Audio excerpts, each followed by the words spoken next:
Tan-ta-ta-tan-ta-ta-ta. Yun na nga nasa isip ko. Good morning! Ay, Bati na tayo. oh yes, at nasa linya na ho natin ang ating dating Senador Manny Pacquiao tungkol pa rin sa rematch kay Floyd Mayweather Jr. Ayan. Diba? Kasado na. Ayan. Oh, Good morning po. round 1! Round 1! Ayan, Mayor. Senador Dating Manny Senador. Pacquiao. Opo. Oh, good morning po, Igan at Connie. Good morning. Good morning, Igan. Good morning, Connie. Good morning sa inyong lahat Ay, dyan. naku talagang yung dugo namin. Ano ba parang to? Joke? Hoax? Totoo na? Tuloy na? kasado na ba? Tuloy na kasi ang Netflix ang nag-announce. Yan. At ano ho, kasi sabi nga, 'di ba ilang taon ito in the making na parang round rematch na ito, hindi ba? So, ano ho ang aasahan namin sa isa pong Manny Pacquiao sa inyo pong pagbabalik? Ito yung chance natin na ma, ma manalo talaga at siyempre last fight namin is medyo may problema tayo sa ating shoulder natin. Opo. And then ito hoping na praying na healthy tayo 100%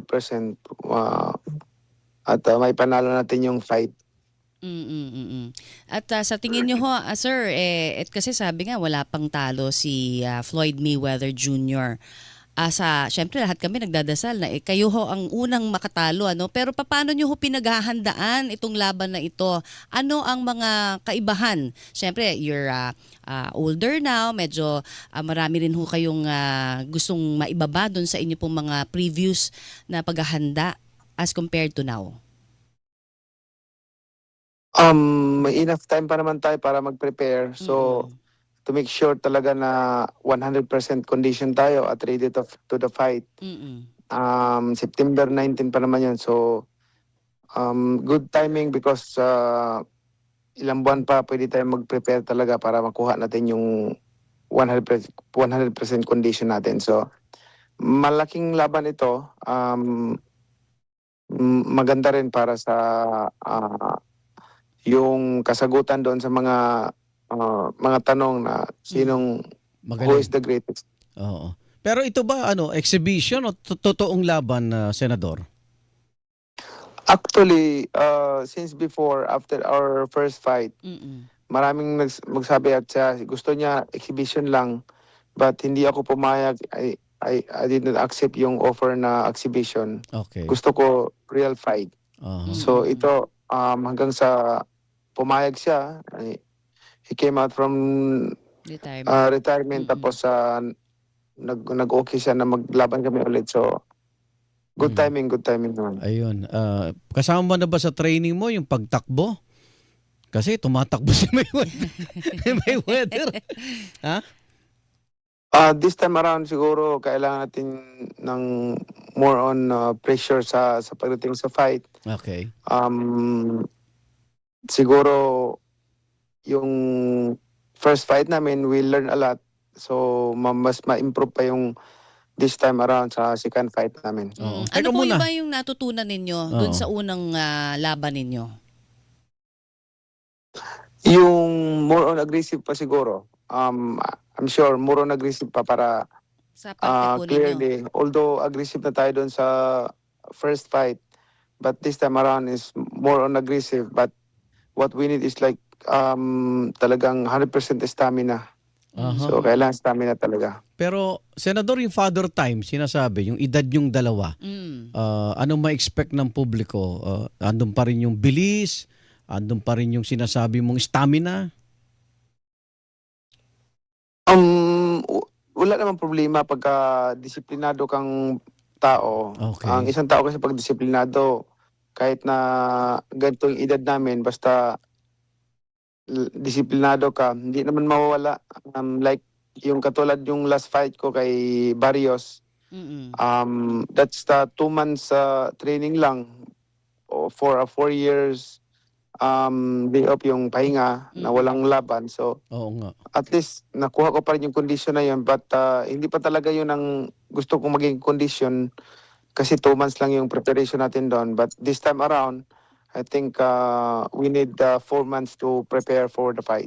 Paano mo siya napapayag? Nasa hatian ba yan? Yung purse, 50-50 ba o paano? Before kasi gusto niya lamang siya. But hindi ako nag-agree until Oo. na sabi ko hindi mangyayari yung mag-rematch tayo kung lamang ka. So kailangan even. 50-50. Even ang- 50, wow. Wow. Pero ano po, sino ba ang unang lumapit ulit for this rematch? Yung kampo po ba niya o kayo? Sila. Sila.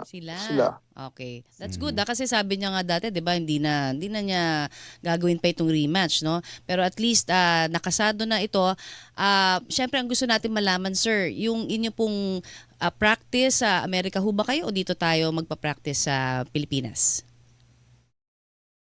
Dito muna sa Pilipinas start and then tapusin natin doon sa Amerika. Mm. But Anong alam mo yung LA pa rin ho ito, no? bago kami in-approve Apo. na ikasa yung fight, Oo. i-announce yung fight. Nag-renew muna kami license, medical, complete medical, oo ganun, nga. para ano.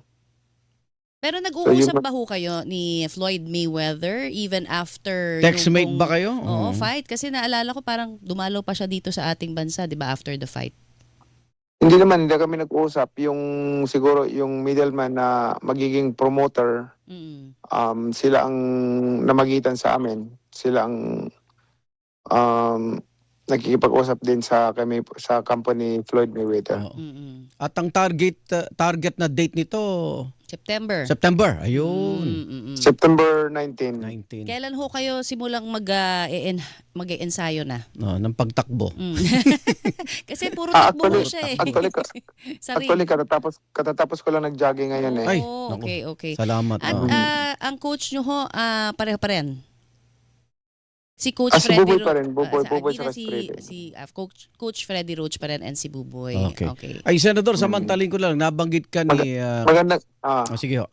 sige. Magandang timing kasi katapos ko lang nag-jogging pagtawag ninyo. Ay, oo nga. Thank you so much, sir, Salamat po. for always accommodating. Senador, samantaling ko lang, nabanggit ka ni Napolcom na head kalinisan.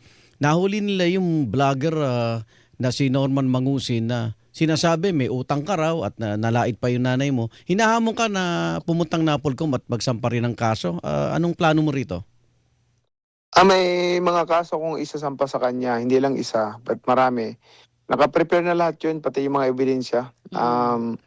Hindi ko pa nga na-meet itong taong ito eh. Gusto ko makita sa personal eh. Mhm.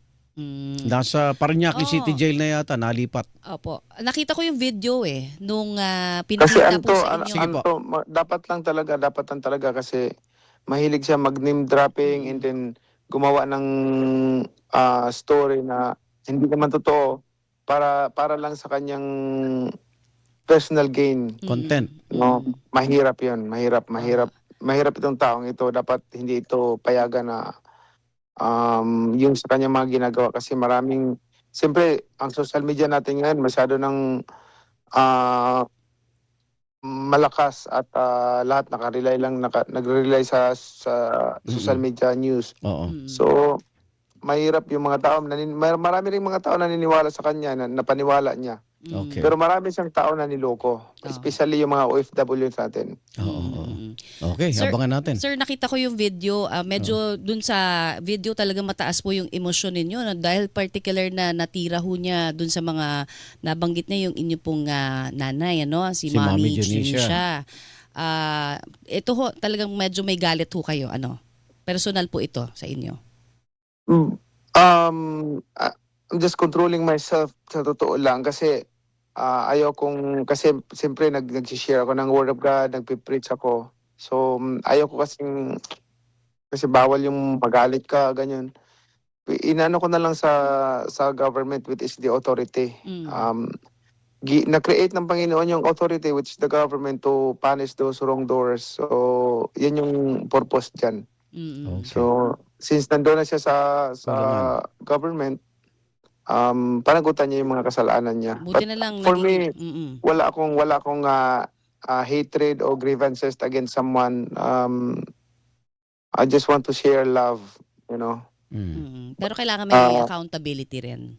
Yes, my accountability. That's why we have the authority, which is the government, to punish all those wrongdoers. Okay. So Okay. yan yung ano. Sige po. Okay, Senador, good luck. Thank you Siyempre, po sa prayers inyo. ang kasama mong maibibigay lang namin. Ingat ka at God pahinga bless ka muna po. at galing kang jogging pala. Salamat ha. Bye-bye po. Salamat Ingat po, salamat kayo. po ni Gan. Salamat Salamat po. Salamat. Thank you, sir. Ayan, Dating natabangan. Senador Manny Pacquiao. Abangan